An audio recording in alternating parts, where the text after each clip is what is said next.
switching it. And you will do quite a bit of this in your railroad career, switching cars. And it will just so happen that some of those cars are placarded. You got to know what to do. Certain switching precautions. So, we're going to show you what to do. Now, let's talk two different things. We're going to talk about switching freight cars that are hazmat, and then we are going to talk about placing them in a train, position in the train. Two separate things. Okay. All right. Switch those cars only in accordance, only in compliance with the restrictions on the switching chart. So turn to figure 10. See that chart? That is your instructions for switching hazardous material. Now we're going to go through the chart and show you how to read it. Okay, and it's really simple. All right, switching, you know, it is what it is. Operation of moving freight cars from one track to another to build trains, to do this, do that. Rail cars are cut off in motion. Coupling speed can't be any more than 4. This has nothing to do with hazmat. This is across the railroad. Okay? You don't want to couple any cars more than 4 miles an hour. That's coupling speed, max. Now, if you're on remote control operations, it's on BNSF, it's 1 mile an hour on remotes. Safety for coupling. Make sure, remember, you got this sloshing stuff in these tanks. Make sure you're not standing right by the car if there is a propensity for this stuff to slosh out of the tank car and onto you. So watch where you're standing.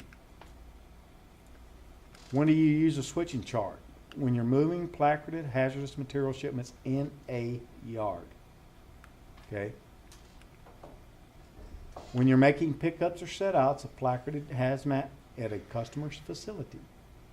So if I'm in the confines of the yard, if I'm in the confines of the customer's facility, I use this chart for my work. Okay. Now let's get into how to read it. And if you can read, you can do this chart. It's very simple. Here we go. How to use a chart. So if you look in that section of your chart, it tells you exactly what to do. Okay? The first thing we're going to do is identify the placards and the markings applied to the car. Okay? That's the first step. So let's look here. This car right here, it's a combustible liquid. Okay? There's the placard. I'm going to match that placard up right here. Well, first I'm going to see if the car is loaded or empty. Okay? We know how to do that. Car type, it matters on the car type, by the way. Box car, tank car. Tank car should really catch your eye, because usually the most restrictions are with those. Okay. Identify the car. Right here. It's a tank car. It's empty. Got all that said and done. We're going to find the applicable section where that placard was. Remember the placard? CL, combustible liquid, right?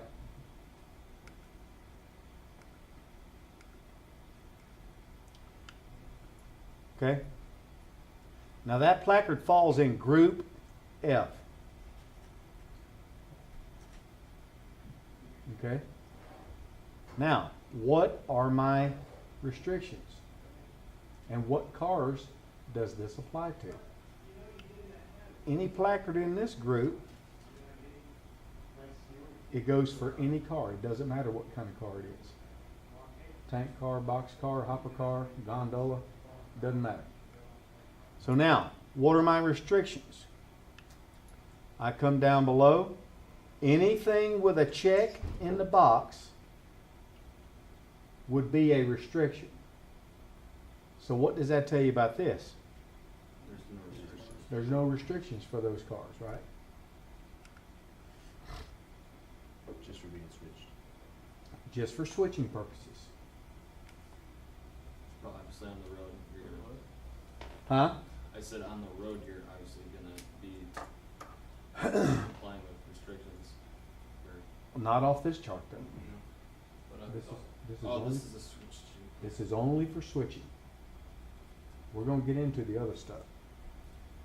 Okay, so we're gonna follow the instructions that's checked. There's none checked, there's no restrictions. Now look, here's my instructions right here, the restrictions. Okay. Would there be any switching restrictions? No, because there's nothing checked. Same will apply regardless of what type of placard used, okay? This one or this one, you see how this is up here like this? And this one is also combustible liquid. Doesn't matter. Same thing. Okay. Equivalent placards. And I believe that's in your book too, right? Yeah, I see that. Why do they look different if they're the same? It could be, maybe, if they have a specific UN number to put in there, Yeah, you know, they might use that placard, and if they don't, they could use the other. Oh. And it don't really matter, cause there's no restrictions for that car, so it's kind of a non-issue. You know what I'm saying? All right.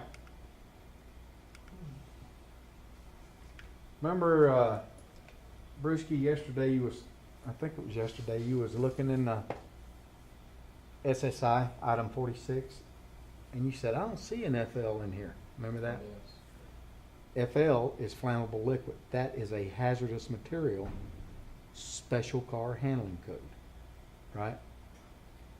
So we have a set of codes that only pertain to hazmat cars. And you can see where they are. I think you got them right? Yep. Yeah, right there. So now on this, you can see that, correct? FL. These are SCHI codes, just like the codes that were on your train list.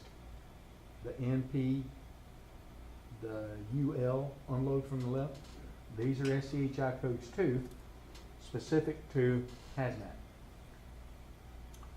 Now before we go much further, I want to show you something. Remember those white square backgrounds that catch your eye? Only certain hazmat chemicals have those. And you can figure it out right here. Okay? So if I ask you which SCHI codes have or placarded on white square backgrounds, you can look at this and tell me just by looking at the chart. Almost. See this right here? 2, 3, 4. You with me? Mm-hmm. But there's also a fifth one. It's not listed. And if you look right here, flammable gas, you see flammable gas right here, right? But it's not on white square background, right? But if you look at it, it can be. And what does that note say below it? Top 113, tank cars, loads or residue empty. So when they have this chemical in that type of tank car, DOT 113, it'll be displayed on a white square background. Okay. I tell you that because you come over here and look for the white square backgrounds. Don't forget that you got a fifth one. Okay.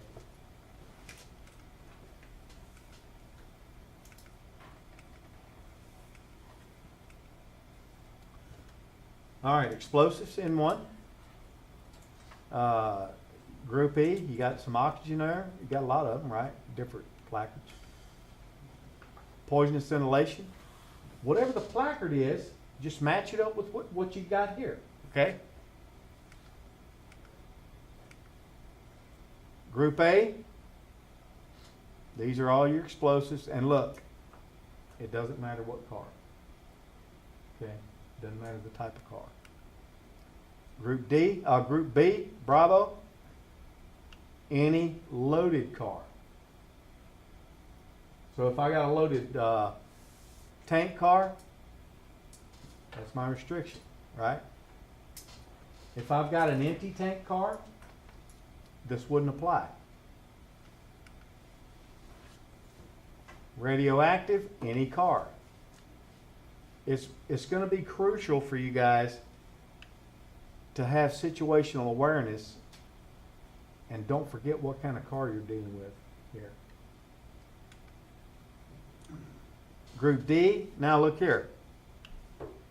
You got restrictions if it's in a loaded tank car or other loaded cars. The restrictions are different. Box car. Okay. And the same for this. Loaded tank car, other loaded car. And then we know that there's no restrictions on here for any car.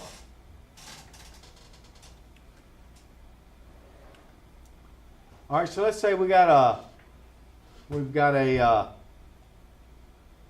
box car with this placard on it. Either one of them, it doesn't matter. It all falls into this category. And we read our restrictions. So we got both these check marks. What does this check mark tell us? What's our restriction? Ross? Is there a restriction? Read it to the right. Get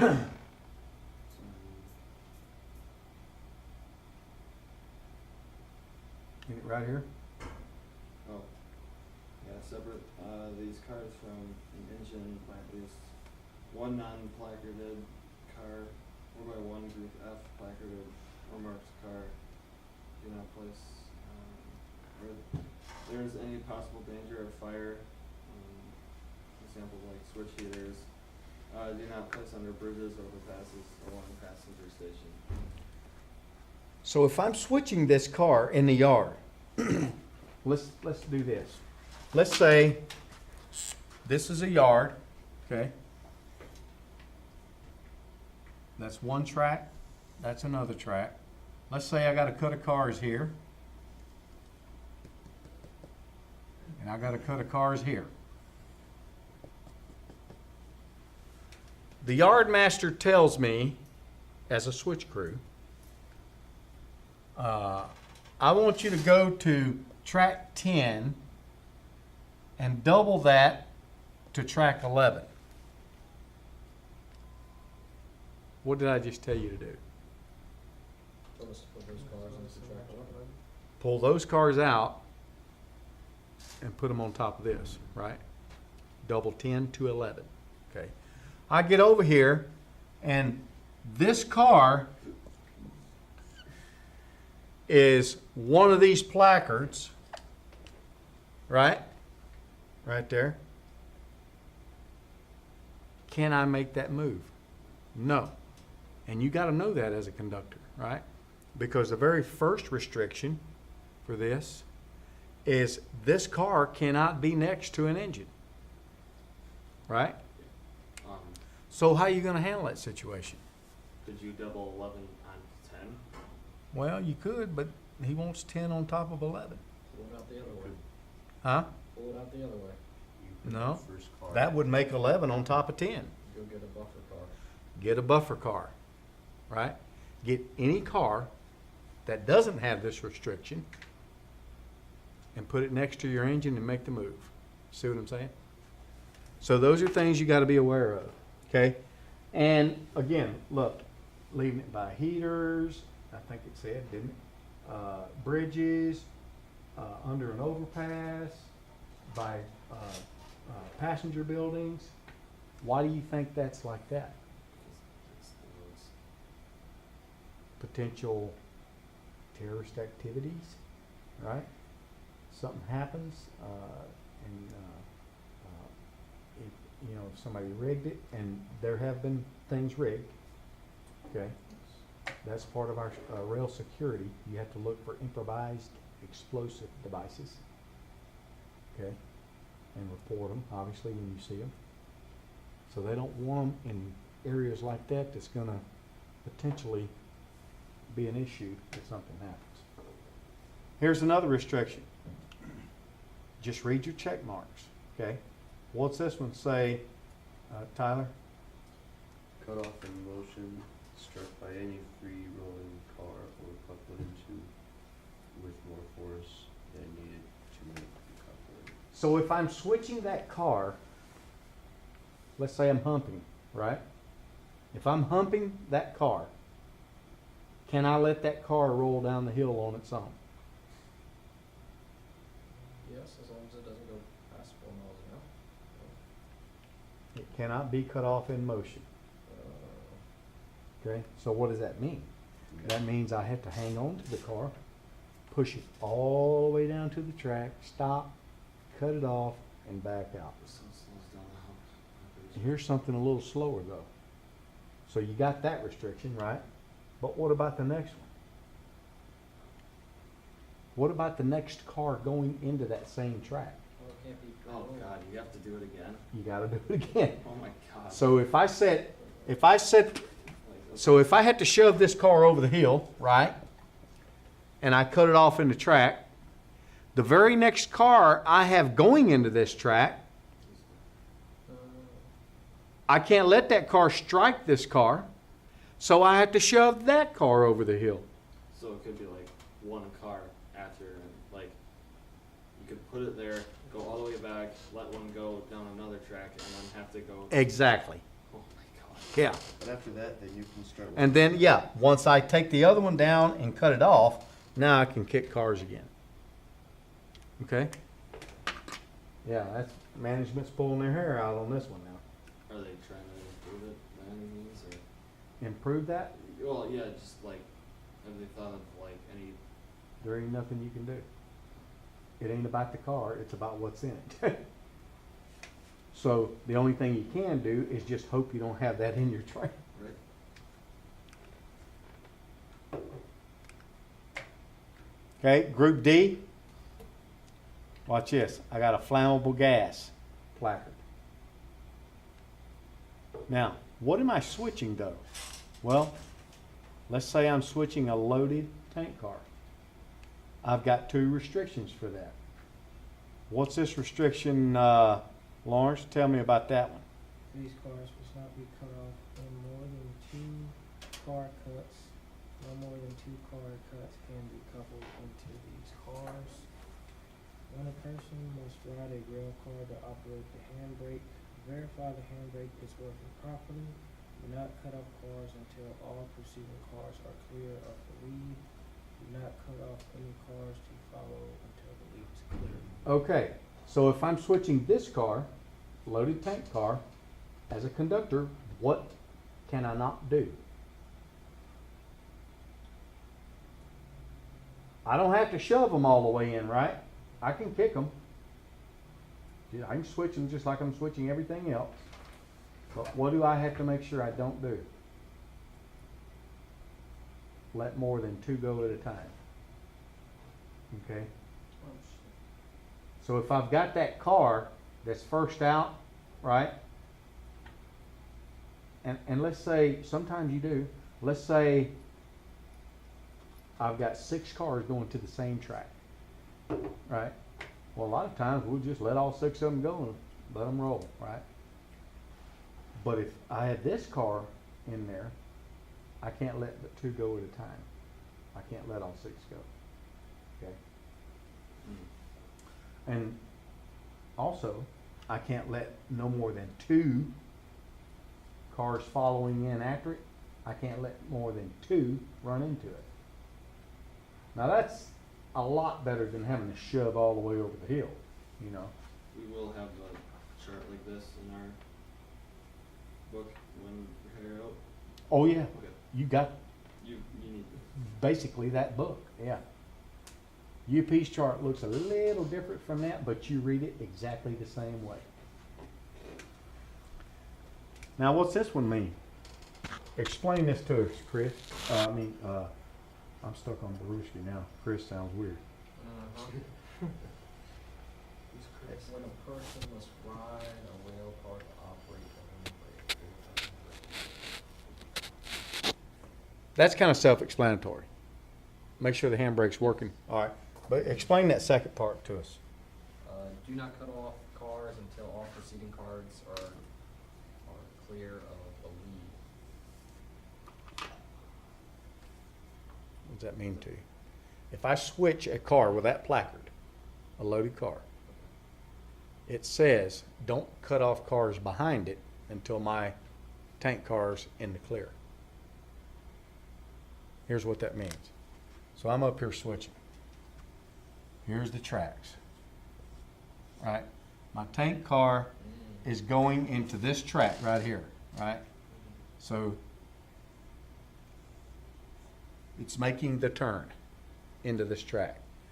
The rule says I cannot kick any more cars down this lead until this guy is completely in the clear. It can't be fouling to where if something runs down this way, it's going to catch the car. All right. And you say, well, that's a long ways away. By the time I kick this and it gets down there, it's going to be in the clear by a long shot, right? And that's usually right. That's the way we do it. But because it's a hazmat car, we're not going to take any chances on something bad happening. Meaning, sometimes cars don't roll quite as good as they should. Maybe there's a handbrake very lightly applied. And it rolls, but it's apt to stop, right? And it gets through this turn and it just kind of peters out. It just stops. Well, now it's too late because you already got this other car going. You see what I'm saying? So it's going to catty corner the side of it and derail. So we're going to say we're not taking a chance. We're going to wait until this car is all the way in the clear before we even kick this one. Okay? The only way they got that rule is it happened. Oh yeah. That's how we get them all. Okay? So that's a loaded tank car. 2 restrictions. Here's another one. Look at this. Other loaded car with that same placard. But look at the asterisk. Okay?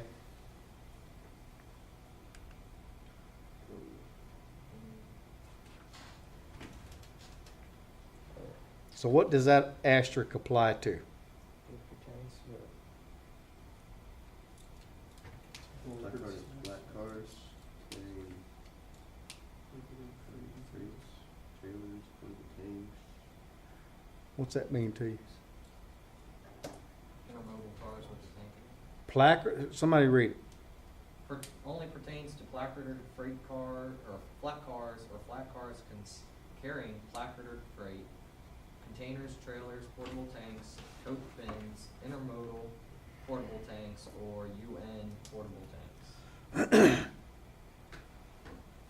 So if I've got this box checked, it only applies to those types of cars, intermodal flat cars, pretty much. Why do you think that's so? Intermodal flat cars. Well, the loads and shifts. Because something could happen to the lockdowns that's locking that container on there, right? And like Ross said, that load could shift, okay? So don't forget to be observant if you check these charts. Any placard that falls in Group E, right here, it's a loaded tank car. Here's my restriction, okay? Basically, make sure the handbrake works. Don't cut off this car until the car ahead of it's in the clear, okay? And then you got this restriction again, and it only applies, like I said, you got your asterisk, the intermodal flat cars.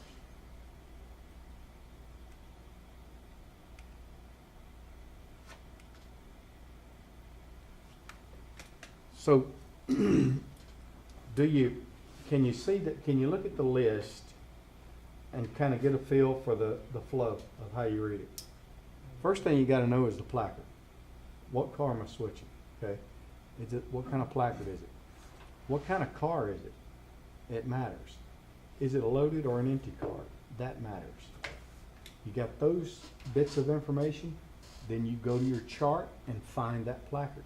Whatever group it's in, make sure you're selecting the appropriate car, and then just follow your restrictions from there. That's all you gotta do.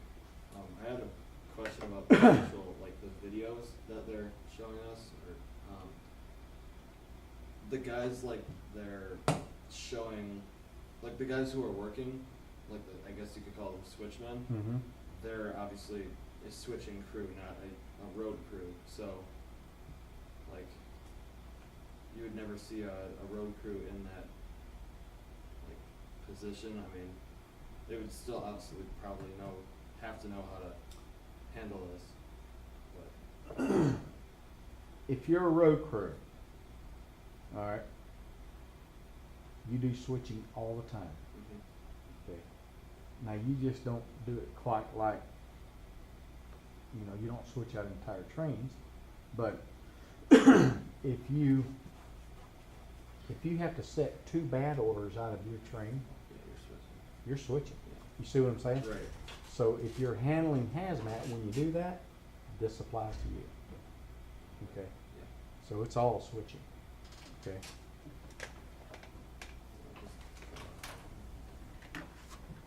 All right.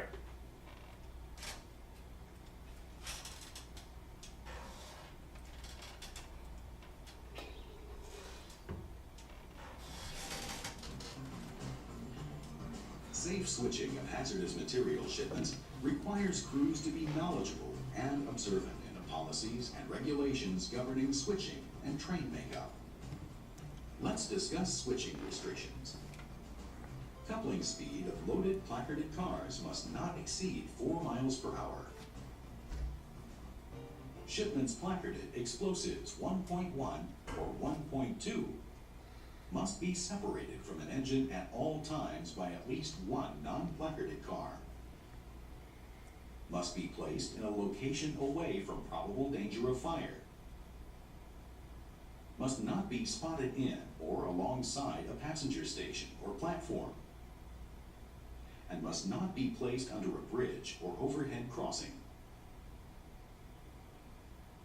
For any of the following: a placarded intermodal shipment, a shipment with placards displayed on white square backgrounds, the following restrictions apply to the shipment: must not be cut off in motion, must not be struck by any car cut off in motion, and must not be coupled into with any more force than necessary. Certain key shipments which are subject to switching restrictions include Class 2.1 flammable gases, Class 2.3 poison inhalation hazard, Zone A or B gases, Class 6.1 poison inhalation hazard, Zone A or B liquids, environmentally sensitive chemicals. These shipments must not be cut off in motion in more than 2 car cuts, directly coupled into by cars cut off in motion in more than 2 car cuts. Other key shipments have no switching restrictions. Let's stop here and review what we've covered.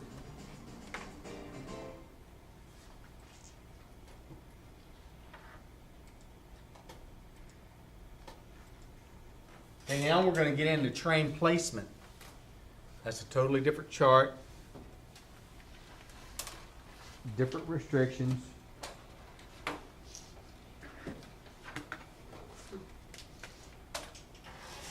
Place placard and hazmat shipments in the train as to comply with the instructions on figure 11. That's the position in train chart. So, when you're going through my little exercises, or out in the real world, what's one of the first things you need to keep track of when you're looking at this hazmat stuff? make sure you're using the right chart. Okay? It's a common mistake. Because they look identical unless you start reading them.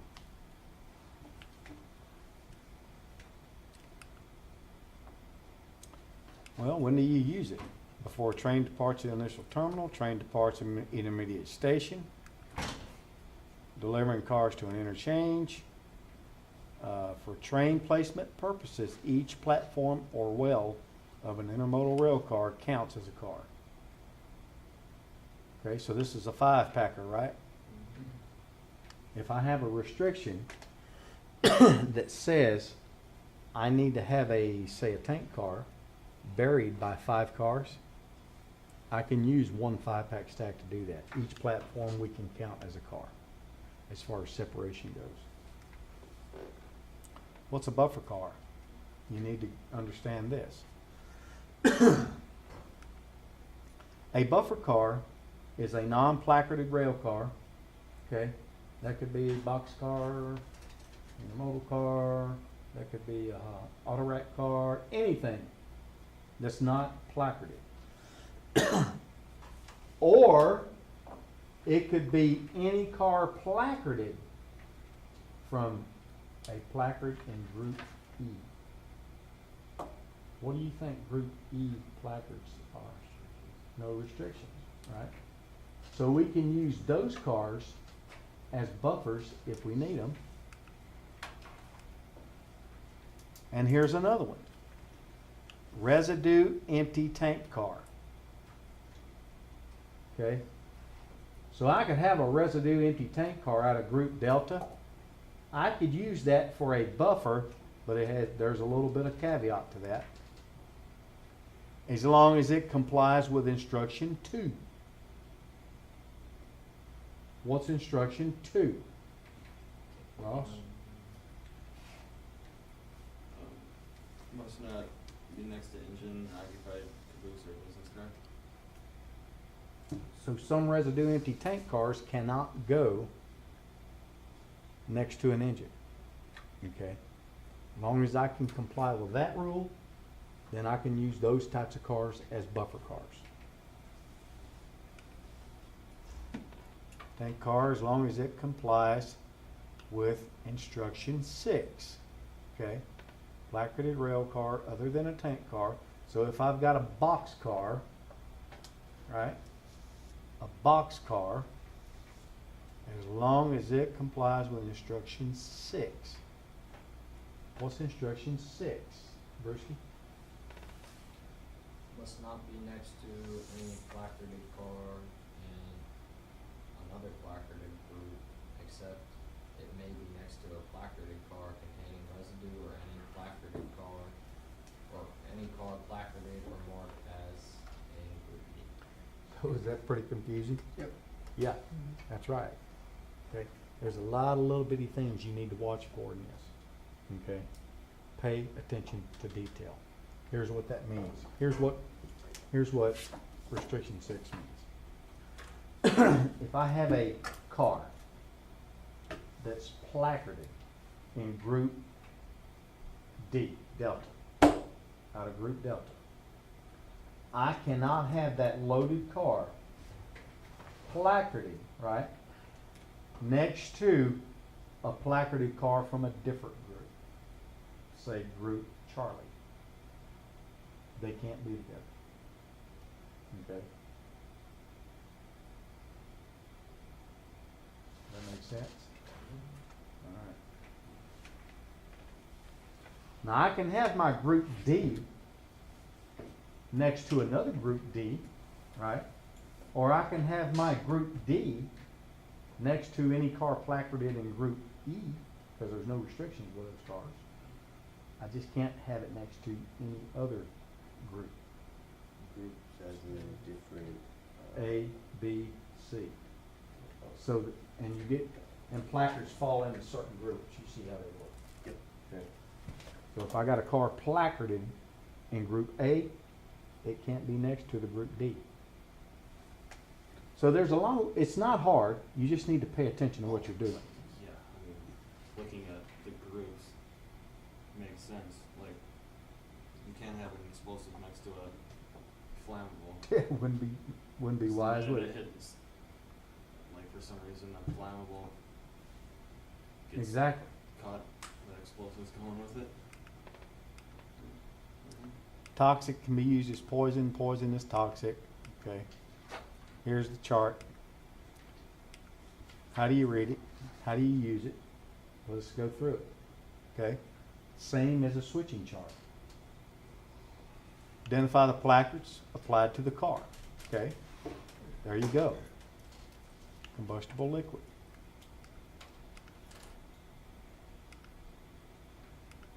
Is the car empty or loaded? It's empty. What kind of car is it? Makes a huge difference. Well, it's a tank car. Now, I got all of my information. I'm going to go find that placard. Remember, it was combustible, right? CL. Falls in Group E. Okay? Group E placards apply to any car. Doesn't matter. So I'll follow my restrictions accordingly.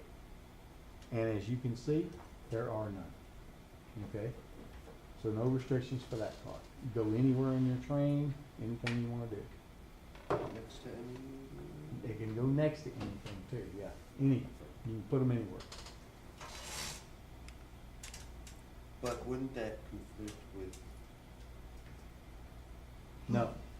with, no? Mm-mm. You can use cars from Group E.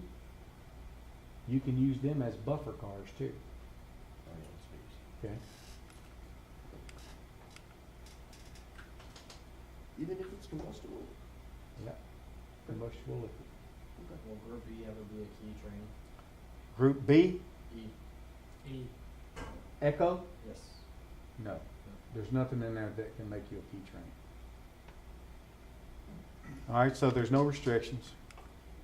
Let's move on to something else. All right, see that. Oxidizer, just giving you different types of placards. Flammable gas. Now we're in Group D, right?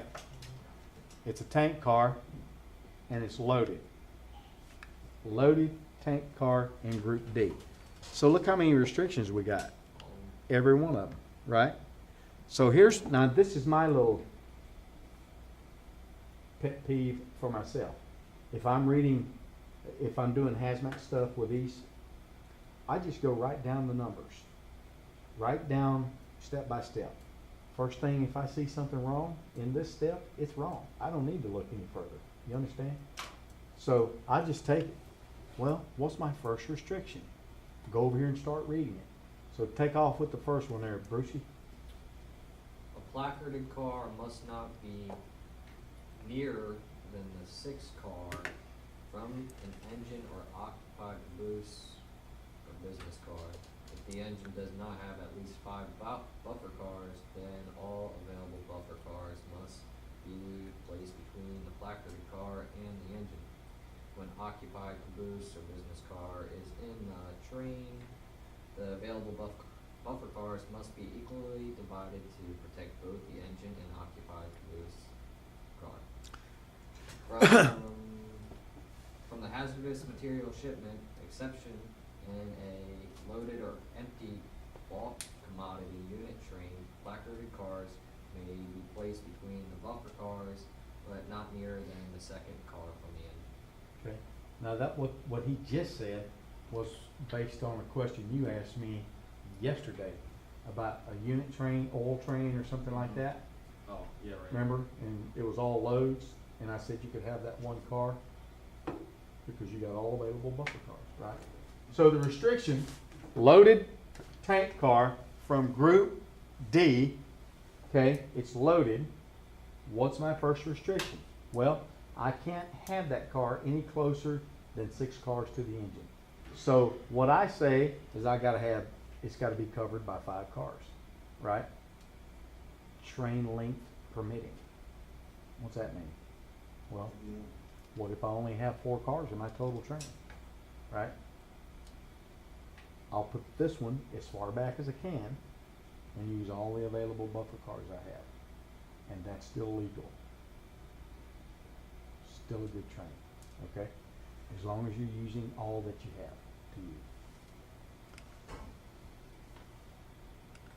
Okay, so this right here, is that good or bad?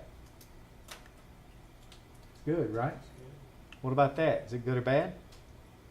It's good. Why? Because we got all available buffer cars ahead of it. Okay? This is what we want.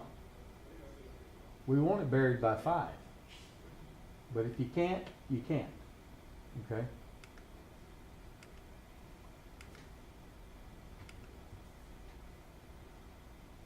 Next restriction.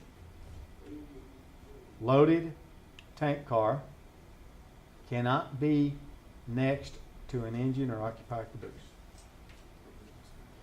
or business car. Okay? Cannot be next to them. I mean, that's pretty self-explanatory. And it doesn't say train length permitting, right? So if you don't have a car to put between them, you can't take that car.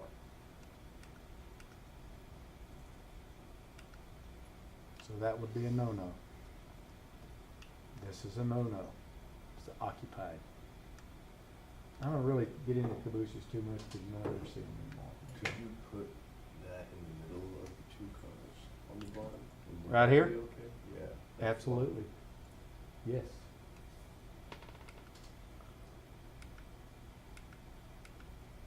All right, third restriction. Ross.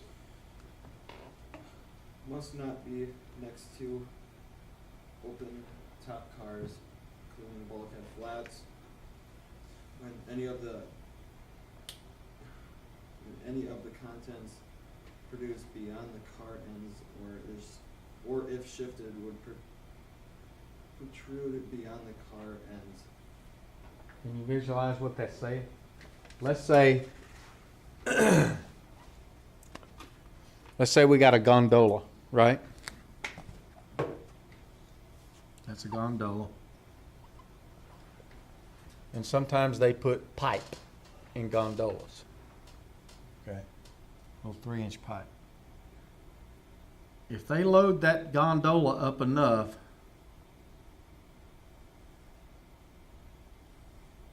where that pipe is above the wall of the car, well, if I have a sudden stoppage, what can happen to this pipe?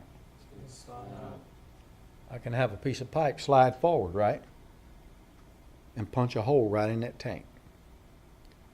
So we don't want that next to the car. That's what that rule tells you.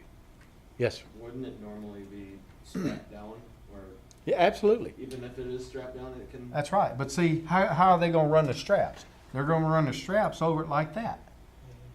That's still not going to prevent it, you know what I'm saying? It's going to keep it from falling off the sides.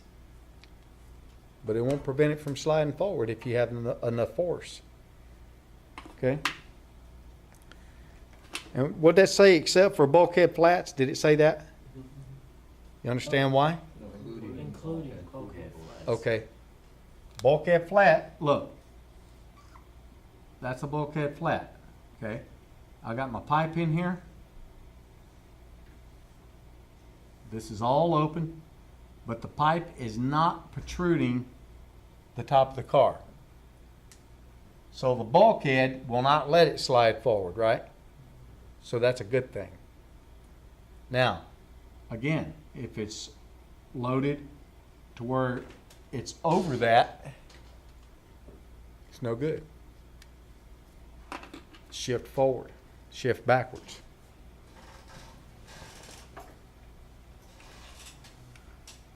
Would that work? Good or bad? See the bulkhead?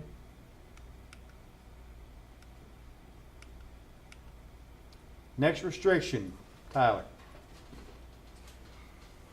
Must not be next to loaded flat cars, including loaded system wheel cars, except closed TOFC or COFC equipment, multi-levels and other specialty equipped cars with tie-down devices for handling vehicles. What are we talking about there?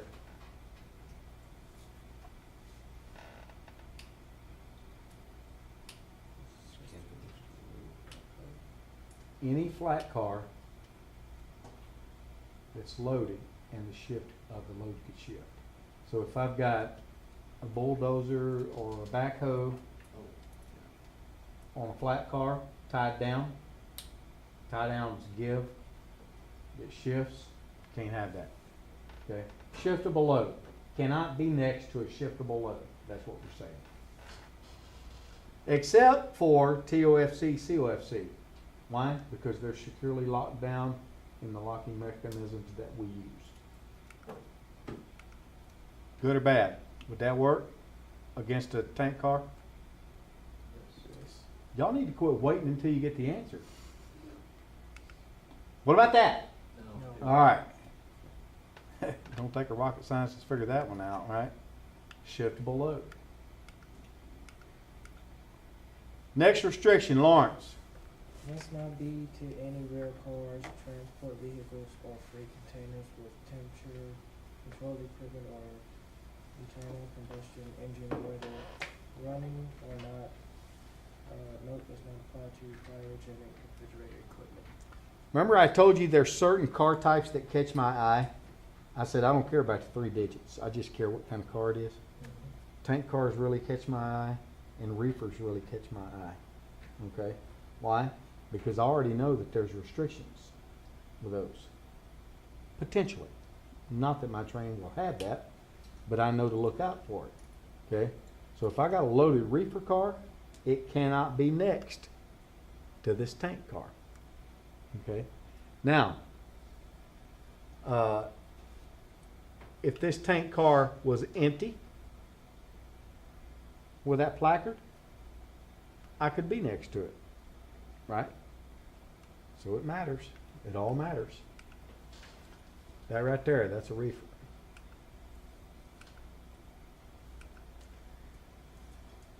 And the last restriction right here is what we said before.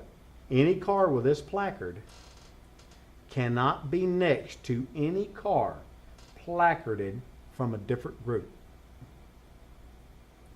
except for cars placarded in Group E. Okay? Now I can have 15 Group Ds by one another. I can have a flammable gas, I can have a dangerous, I can have oxidizers all in a row, right next to each other. Why? Because they're in the same group. Just can't be with a car in a different group. Okay? Because I'm not really too privy on the scientific answers of why, but it was kind of like Ross said a while ago. Some of them, it's pretty self-explanatory. I don't want explosives next to a tank of gas, you know.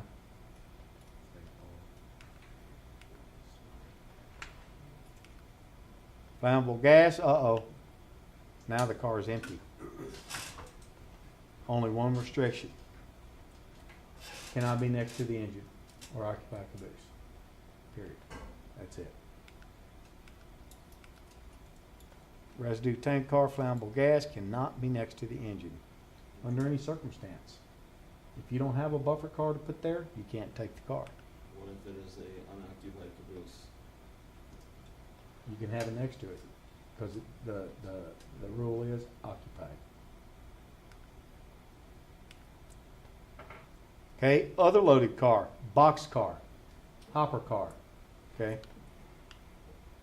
Restriction 6 applies. Cannot be next to another car from a different group. Toxic can be used in place of poison. Railcar placarded Division 1. Basically over here.